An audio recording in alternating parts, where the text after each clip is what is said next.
नमस्कार, मैं हूं अवंतिका श्रीवास्तव। बंसल न्यूज की खास पेशकश में आपका स्वागत है। जैसा कि आप जानते हैं कि आयुष्मान में हर बार हम स्वास्थ्य संबंधी समस्याओं पर खास जानकारी देते हैं। इस कड़ी में इंदौर से आज हमारे साथ जुड़ चुके हैं डॉक्टर अजय हार्डिया, जो कि देवी अहिल्या हॉस्पिटल एवं रिसर्च सेंटर इंदौर के कैंसर रोग विशेषज्ञ और डायरेक्टर हैं। डॉक्टर अजय, आपका बहुत बहुत स्वागत है बंसल न्यूज पर। नमस्कार जी। जी, चलिए आज हम बात करने वाले हैं कैंसर के बारे में और उसके उपचार के बारे में। यदि आप भी कैंसर की बीमारी के बारे में सलाह लेना चाहते हैं तो प्रोग्राम के दौरान डॉक्टर अजय हार्डिया का फोन नंबर आपकी टीवी स्क्रीन पर फ्लैश हो रहा है। प्रोग्राम के बाद आप कॉल करके डॉक्टर अजय से डायरेक्टली सलाह ले सकते हैं। चलिए आज हम कैंसर के इलाज के बारे में बात करेंगे। तो डॉक्टर अजय, सबसे पहले मैं जानना चाहूंगी कि इस वक्त कैंसर की बीमारी को लेकर भारत में क्या स्थिति है, किस तरह के केसेस सबसे ज्यादा देखने को मिल रहे हैं और उसके पीछे वजह क्या है?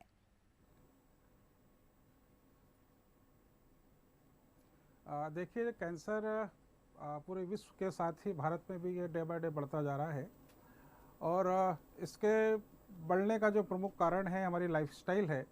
और हम जो हमारा जो भोजन ले रहे हैं, हम जो खान पान करते हैं, उसके अंदर पेस्टिसाइड्स का उपयोग किया जा रहा है और ये पेस्टिसाइड ही हमारे शरीर के अंदर जाता है और जिनका इम्यूनिटी लेवल कम होता है उन्हें ये बीमारी एक कैंसर के रूप में शरीर में आ जाती है। ये एक लीजन के रूप में या एक नोट के रूप में भी आ जाती है। तो डे बाय डे भारत के अंदर कैंसर के मरीज बढ़ते जा रहे हैं और WHO ने भी ये कहा है कि 2027 तक ये कैंसर भारत के अंदर एक बहुत बड़ी समस्या के रूप में उभरने वाला है।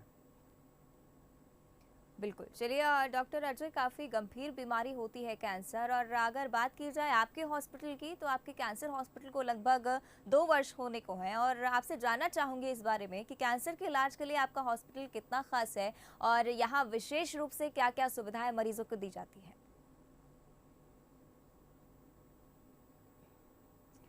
देखिए, हमारा जो देवी अहिल्या कैंसर हॉस्पिटल है ये एक अपने यूनिक ट्रीटमेंट के लिए पूरे देश में ये प्रसिद्ध हो रहा है। हमारा जो ये हॉस्पिटल है, यहाँ पर हम इलेक्ट्रोहोम्योपैथी सिस्टम ऑफ मेडिसिन के द्वारा, हर्बल प्लांट बेस्ड मेडिसिन के द्वारा हम यहाँ पे ट्रीटमेंट कर रहे हैं।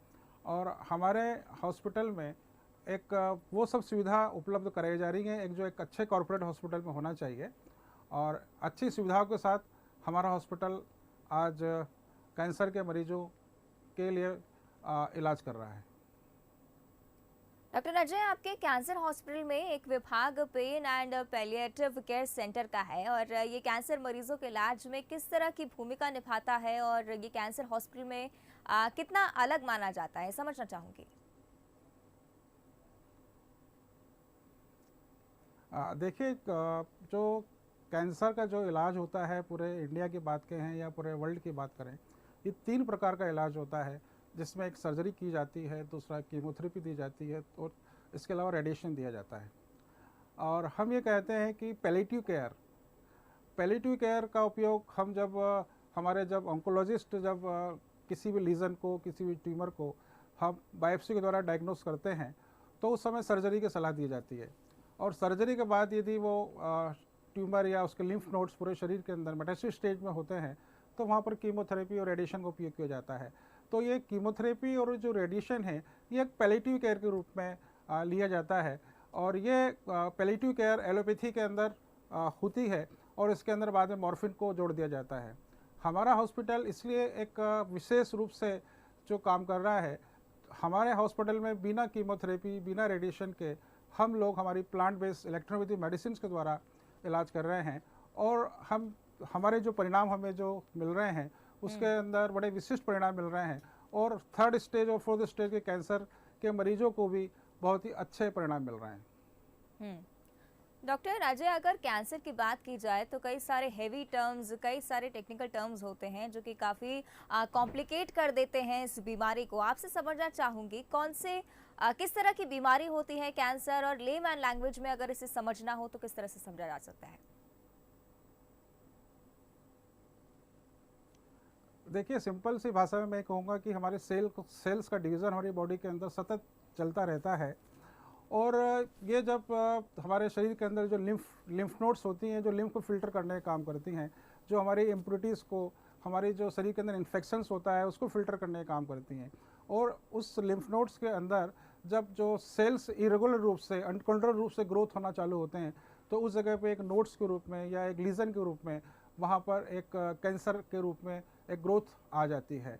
तो ये जो ग्रोथ होती है ये आगे फिर जाके मेटास्टेटिक स्टेज में पहुँच जाती है। तो कैंसर हम लोग जब बायोप्सी के द्वारा डायग्नोस करते हैं, हमारा ये मानना है कि बायोप्सी के बाद कैंसर और उग्र रूप ले लेता है, सर्जरी के बाद और उग्र रूप ले लेता है। तो हम और हमारा सिस्टम यदि कहता है कि यदि कैंसर को हम सीटी स्कैन, पैट स्कैन के या सोनोग्राफी के द्वारा हम जब डायग्नोस कर लेते हैं कि ये कैंसर है, तो हम इसी के द्वारा इसी सिस्टम से हम लोग डायग्नोस करके और हमारा इलाज हम करते हैं। डॉक्टर अजय, डायग्नोसिस और इलाज की आप बात कर रहे हैं। कैंसर का इलाज काफ़ी कॉम्प्लिकेटेड आमतौर पर माना जाता है। इन दिनों कैंसर के इलाज के लिए इलेक्ट्रो होम्योपैथी चर्चा का विषय बना हुआ है। इस चिकित्सा पद्धति के बारे में हमारे दर्शकों को पूरी जानकारी दें, साथ ही ये भी बताएं कि कैंसर के इलाज को लेकर आखिर क्यों इतना सुर्खियों में है।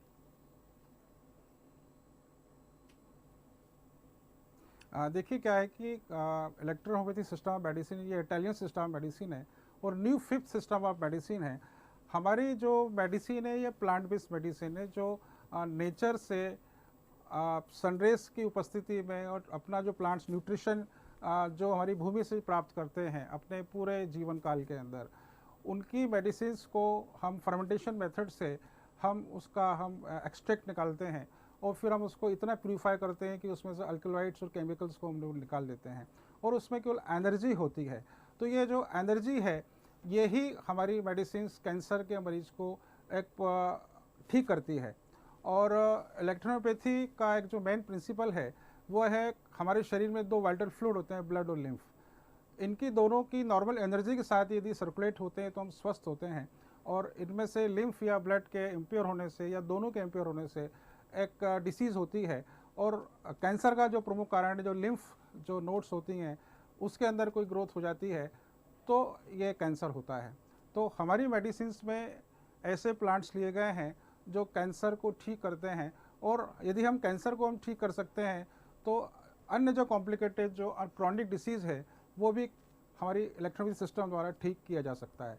और हमारा ये यूनिक ट्रीटमेंट पिछले 2 साल से हम जो कर रहे हैं और जैसे आपने कहा है कि हमारा हॉस्पिटल आज पूरे देश के अंदर एक यूनिक ट्रीटमेंट के रूप में ये जाना जा रहा है और हमारे पास 3rd और 4th स्टेज के मरीज भी यहाँ पर ठीक हो रहे हैं।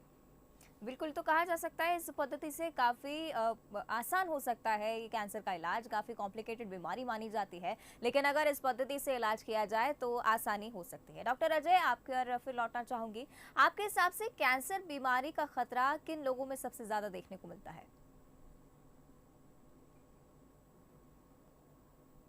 देखिए, कैंसर बीमारी का एक्चुअली हम ये कहते हैं ना कि कैंसर जो होता है हमारे शरीर के अंदर 6 महीने पहले या साल पहले हमारे शरीर में आ चुका होता है। किसी भी एक सिम्टम्स के रूप में हमें जब पता लगता है कि हमें भूख नहीं लग रही है या हमारे शरीर की किसी ऑर्गन से ब्लीडिंग हो रहा है या कहीं इन्फ्लेमेशन हो गई है या कहीं दर्द हो रहा है, तो हम जब उसका हम टेस्ट कराते हैं तो हमें पता लगता है कि ये कैंसर है।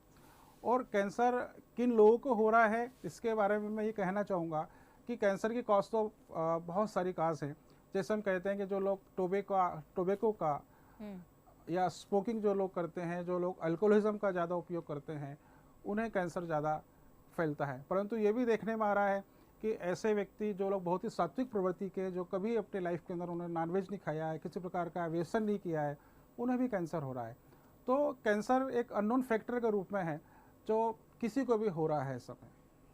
और काफ़ी कॉम्प्लिकेटेड बीमारी डॉक्टर अजय इसको कह सकते हैं, और अगर इग्नोरेंस की बात की जाए तो एक बड़ा फैक्टर हो सकता है। लक्षण दिखने के बावजूद डॉक्टर से कंसल्ट ना करना एक बड़ी वजह हो सकती है कॉम्प्लिकेशंस की। और इस बीमारी से हमें पहले ही प्रिकॉशंस लेने के लिए क्या कुछ करना चाहिए? देखिए क्या होता है कि इसका प्रिकॉशंस का लिए तो यही मैंने जो बात कही है कि हम लोग टोबैको का सेवन ना करें, अल्कोहल का सेवन ना करें और हमारा जो न्यूट्रिशंस फूड हम लोग खाएं। और हम लोग ये कहेंगे कि वेजिटेबल्स का और फ्रूट्स का ज़्यादा इस्तेमाल करें।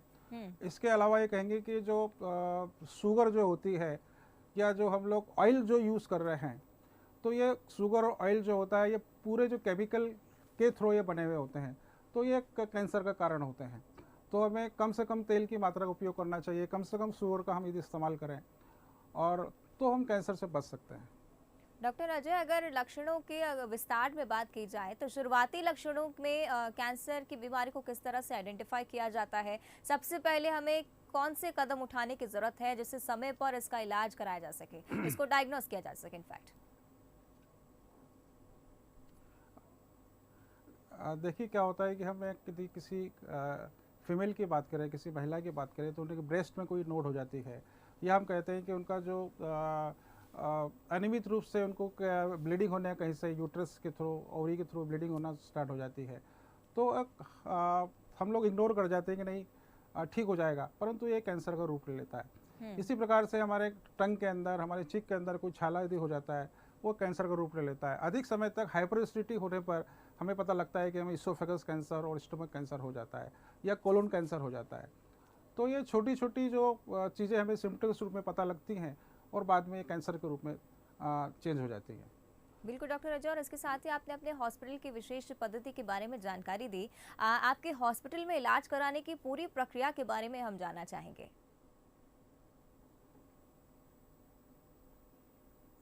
देखिए हमारे पास हॉस्पिटल के अंदर इस समय जो मैक्सिमम जो मरीज आ रहे हैं वो बड़े बड़े कैंसर हॉस्पिटल से, जहां ये बोल दिया जाता है कि इलाज संभव नहीं है, और उस स्टेज में मरीज आते हैं। हमारे पास जब मरीज एडमिट होता है तो हम लोग उसको 7 दिन अपने यहाँ पे एडमिट करते हैं, और उसके अंदर हम पेशेंट का एनर्जी लेवल, या हम कहें कि इम्यूनिटी लेवल को हम बूस्टअप करते हैं। हमारी जो इलेक्ट्रोपैथी मेडिसिन है उसमें एनर्जी है, और हम ये देखते हैं कि हमारे शरीर के अंदर 7 चक्र होते हैं, और ये जो 7 चक्र होते हैं ये 7 ग्लैंड्स से अटैच्ड होते हैं, और ये 7 ग्लैंड्स होती है जो हमारे पूरे शरीर को कंट्रोल करती है। तो वहाँ पर हम हमारी जो मेडिसिन्स को एक्सटर्नल रूप से एप्लीकेशन करते हैं, और वहाँ से जो ब्लॉकेज ऑफ एनर्जी जब वहाँ से दूर होता है तो सर्कुलेशन ऑफ एनर्जी बढ़ जाता है, और जो कैंसरस सेल्स जो होते हैं वो वापस से नॉर्मल सेल्स के अंदर बदलना प्रारंभ हो जाते हैं। तो इस प्रकार से हमारा ये ट्रीटमेंट 7 दिन हम लोग एडमिट करके इलाज करते हैं, और हम देखते हैं कि हमारे पास जब मरीज आता है तो बहुत बुरी परिस्थिति में आता है, उसको पेन हो रहा होता है, उसको ब्लीडिंग हो रही होती है, उसको पस फॉर्मेशन होता है, उसको बहुत ज़्यादा दर्द के पेनफुल कंडीशन में होता है, और हम जब ट्रीटमेंट करके उसका इलाज करते हैं तो हम देखते हैं कि उस मरीज़ को 7 दिनों के अंदर 50, 60, 70% तक उसको उसके जो कॉम्प्लिकेशंस होते हैं, उसके जो दर्द होती है, तकलीफ होती है, उसमें उसका आराम हो जाता है। बिल्कुल, ये तो हमने ओवरऑल फैक्टर की सर बात करी। आपने कुछ देर पहले महिलाओं में कैंसर का जिक्र किया था। ये समझना चाहूँगी कि क्या इससे जेनेटिकली भी कुछ इफेक्ट पड़ता है, आगे आने वाली पीढ़ी को भी कुछ दिक्कतों का सामना करना पड़ सकता है? देखिए अभी तक तो हम कैंसर को ये मान के चलते थे कि जेनेटिकली आगे नहीं बढ़ रहा है, परंतु हम ये देखते हैं कि कैंसर जब शरीर में होता है तो ये हमारी डीएनए को चेंज कर देता है। और कहना कि अभी हम लोग हमारे हॉस्पिटल में हम देख रहे हैं कि ऐसे भी मरीज हमें आ रहे हैं हमारे पास में कि जिनको फादर को या उनके ब्रदर को या उनके ग्रैंडफादर को कैंसर हुआ है। तो जेनेटिकली भी कैंसर आजकल हमें पता लग रहा है कि ऐसे हमारे पास अभी कुछ मरीज आए हैं जिनकी फैमिली के अंदर 3 लोग 4 लोग कैंसर से जिनकी डेथ हो चुकी है, और वो इतने भयभीत थे, इतने घबराए हुए हैं कि अब हमारा क्या होगा, क्योंकि उनके ब्रदर की भी डेथ हुई है, फादर की भी डेथ हुई है, और उनका जो छोटा भाई है उससे भी कैंसर हो गया है। तो इस प्रकार से देख तो हम रहे हैं कि जेनेटिकली ये कैंसर आगे रूप लेते जा रहा है। बिल्कुल, यानी कि विचाराधीन विषय फिलहाल ये बना हुआ है। आपने इलेक्ट्रो होम्योपैथी की दवा का जिक्र किया। कैंसर बीमारी की कॉम्प्लिकेशंस में अविश्वसनीय या कह सकते कि चमत्कारिक लाभ कैसे इस दवा से मिल सकता है?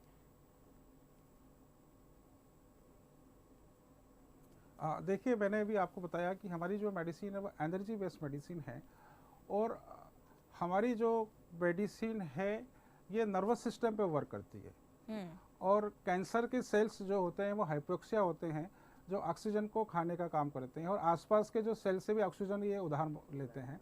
तो उस कंडीशन के अंदर पेन चालू हो जाता है, और जब पेन डेवलप होता है तो कैंसर का इलाज एलोपैथी में संभव नहीं होता है। डॉक्टर फिर उसको मॉर्फिन पे लेके आ जाते हैं, और मॉर्फिन क्या होती है कि हमारे ब्रेन को ब्लॉक कर देती है, और पेशेंट नशे के अंदर पड़ा होता है, और एक स्टेज ऐसी आती है कि मॉर्फिन भी काम नहीं करती है। उस स्टेज में पेशेंट हमारे पास आते हैं, और हम उनको 3 दिन से 7 दिन के अंदर हम उनके पेन को लगभग 70-80% तक ख़त्म कर देते हैं। मैं ये भी आपसे बात कहना चाहूँगा कि हमारी मेडिसिन में कोई भी सेडेटिव ड्रग नहीं है। अच्छा। केवल हमारी जो मेडिसिन है वो ऑक्सीजन, शरीर के ऑक्सीजन का सप्लाई को बढ़ाती है और एक्सटर्नल एप्लीकेशन ही पेन को रिलीव करता है। मतलब आपने अभी जो जिक्र किया कि पैथी जो है और आपकी हमारी एनर्जी जो मेडिसिन है 3 प्रकार से जी आधारित है, और ये अन्य पैथी से किस प्रकार से अलग है ये भी आपसे समझना चाहेंगे। किस प्रकार से इसे प्रमाणित किया जा सकता है?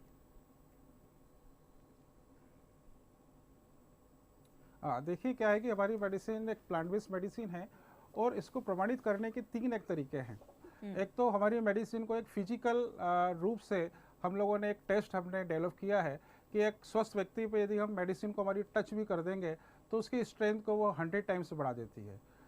दूसरा, हमारे पास एक बायो एनर्जी, एक मैजिक एक मशीन है जो हमारे 7 चक्रों को उसके एनर्जी लेवल बताती है, और वो एनर्जी लेवल यदि हमें अपना बढ़ाना होता है तो लगभग हमें 6 से 1 साल हमें लगता है। परंतु हमारी मेडिसिन को हम लोग बॉडी में टच कर दें दोबारा से फिर यदि हम जांच करेंगे तो उसका एनर्जी सर्कुलेशन जो 7 चक्रों का है वो 20-30% वो आगे बढ़ जाता है।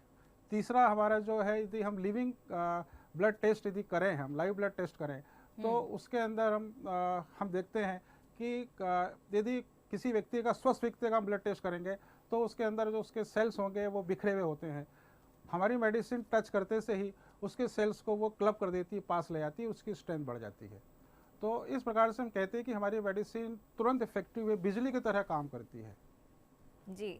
और अगर आम तौर पर कैंसर पेशेंट्स की बात की जाए तो आपके हॉस्पिटल में किस स्टेज और किस प्रकार के कैंसर पेशेंट्स आम तौर पर देखने को मिलते हैं? आपके मेडिकल करियर में किस तरह के पेशेंट से आपका सामना हुआ है?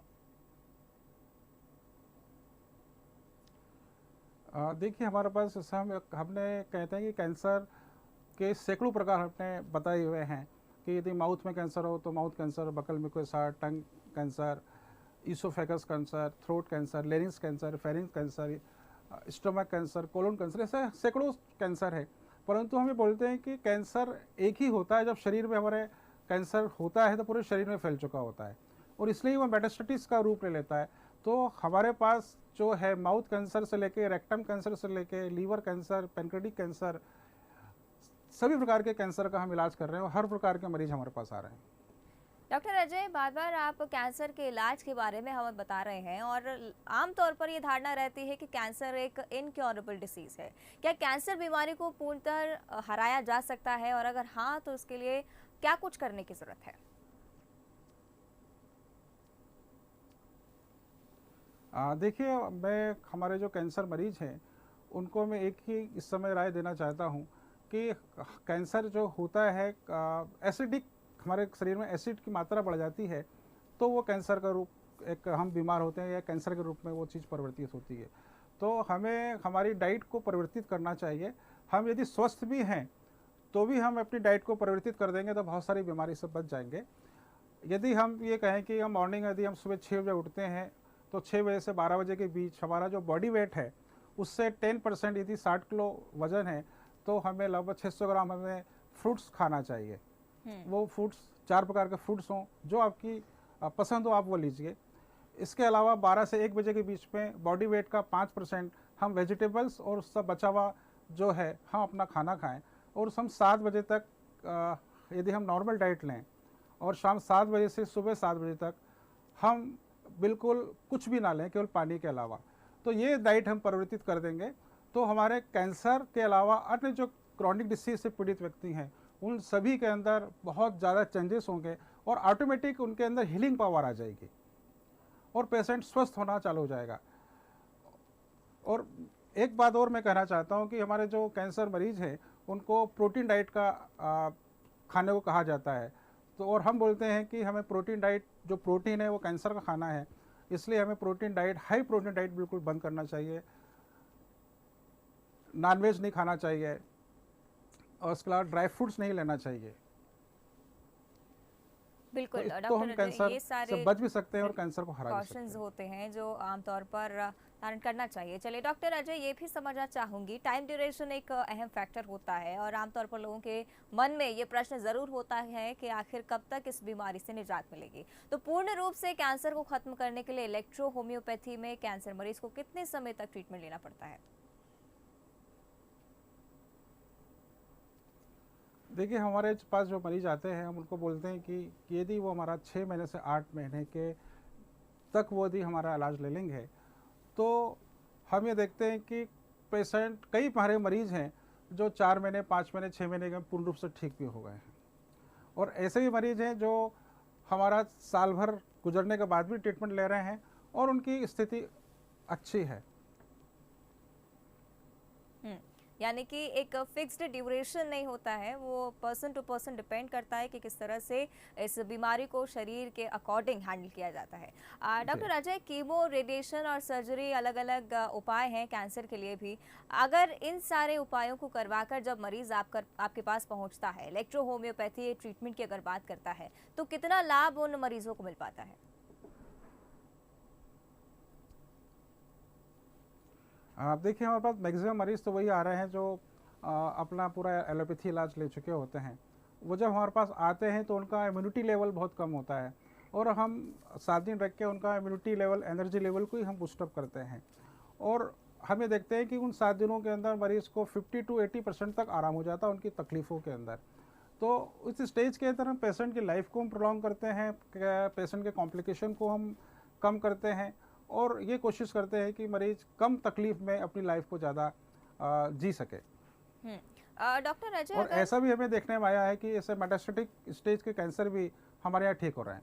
जी, अगर हॉस्पिटल की बात की जाए तो आपके हॉस्पिटल में आए कैंसर रोगी और उनके परिजनों को कैंसर बीमारी के प्रति जागरूक करने के ख्याल से आप किस तरह से उन्हें रूबरू कराते हैं? देखिए, हमारे पास जो मरीज जब आता है तो हम देखते हैं कि मरीज बहुत परेशान होता है। उसका जो माइंड लेवल होता है वो बहुत ही, मतलब वो ये कहेंगे कि बहुत परेशान स्थिति में होता है। तो हम काउंसलिंग के ज़रिए पेशेंट को हम एक कॉन्फिडेंस डेवलप करते हैं कि आपको कैंसर से डरना नहीं, कैंसर से लड़ना है।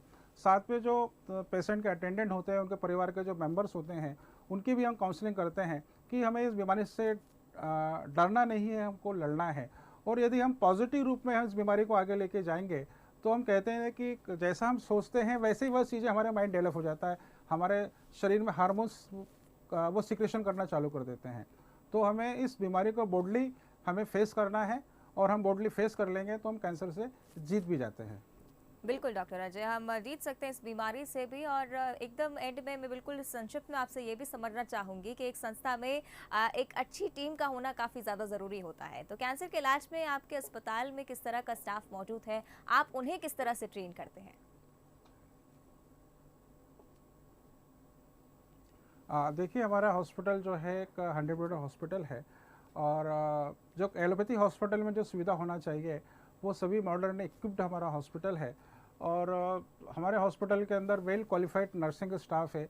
हमारे पास अच्छे डॉक्टर्स की टीम है जो पूरे कैंसर के बारे में कुछ चीज़ को समझती है। और हम हमारे इलेक्ट्रोपैथी ट्रीटमेंट के लिए हम उस हमारे नर्सिंग स्टाफ को, हमारे पैरामेडिकल स्टाफ को हम विशेष रूप से उनको हम ट्रेनिंग भी देते हैं और ट्रेनिंग देने के बाद हम अपना इलाज हम लोग हमारे मरीजों को देते हैं। बिल्कुल, चलिए डॉक्टर अजय, आज कई सारी विशेष जानकारियां आज आप हमारे साथ साझा की और कैंसर के इलाज के बारे में भी कई विशेष उपाय हमें बताए। बहुत बहुत धन्यवाद आपका हमारे साथ जुड़ने के लिए। Thank you. चलिए, तो आज डॉक्टर अजय हाडिया से कैंसर के इलाज के बारे में हमने जाना और निश्चित रूप से आपको भी आपके सभी सवालों के जवाब मिल गए होंगे। यदि आप भी कैंसर के इलाज के बारे में जानकारी लेना चाहते हैं तो डॉक्टर अजय हाडिया से संपर्क कर सकते हैं। और इसी के साथ हमारी आज की इस खास पेशकश में फिलहाल इतना ही। कल फिर हाजिर होंगे एक नई स्वास्थ्य संबंधी समस्या के उपचार के साथ। तब तक के लिए बने रहिए बंसल न्यूज के साथ।